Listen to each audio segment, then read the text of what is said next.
We're spending hundreds of billions of dollars on Israel. Watch Anna Kasparian school Ben Shapiro on how Zionism crushed the American economy. Hold on, when you're talking about the government paying, you're talking about Social Security, Yes. which is people's money? Well, it is. I just totally reject what you just said about how we're going bankrupt due to Social Security. Really, you don't think like the trillions of dollars we've spent on wars in the Middle East might have something to do with that? It is not even our remotely a national percentage debt. of what we spend on Social Our national Security. debt shot up significantly after we started invading countries in the Middle East. We're spending hundreds of billions of dollars on Israel. Do you think that Social Security is more of an issue compared to how much money we just shell out for conflicts abroad? In this clip, you've got two Zionists blaming hardworking Americans for the nation's debt, and their solution is to raise the retirement age to 70.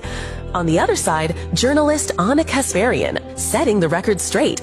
Our debt didn't explode because of workers or Social Security. It exploded because of Israel.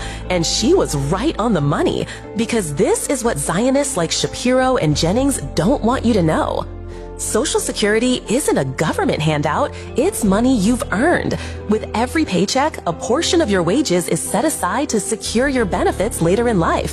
Since 2010, however, payroll taxes haven't always covered the full amount of benefits.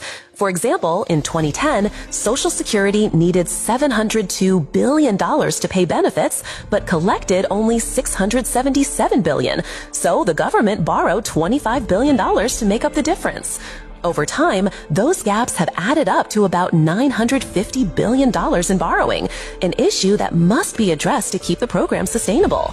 However, what Zionists like Ben Shapiro and Scott Jennings don't want you to do is compare that $950 billion that the government borrowed to close the gap of Social Security to how much it borrowed to give or to fight on behalf of Israel. And we're not just talking about the $310 billion in direct military aid to Israel, but all the wars Israel pushed the U.S. to fight to get rid of its enemies in the Middle East. Iraq, Iran, and Libya are racing to develop nuclear weapons. Obviously, we'd like to see a regime change, at least I would, in Iran, just as I would like to see in Iraq. The first victory in Afghanistan makes the second victory in Iraq that much easier. The second victory in Iraq will make the third victory that much easier too. Brown University's Costs of War project estimates that America's wars on Israel's behalf have cost over $8 trillion. Yet Zionists never mention this massive drain because it served Israel's interests. On one hand, they demand raising the retirement age of Americans to 70. On the other, they push America toward its most expensive war yet, with Iran on behalf of Israel. Do you think that American economy can survive Zionism?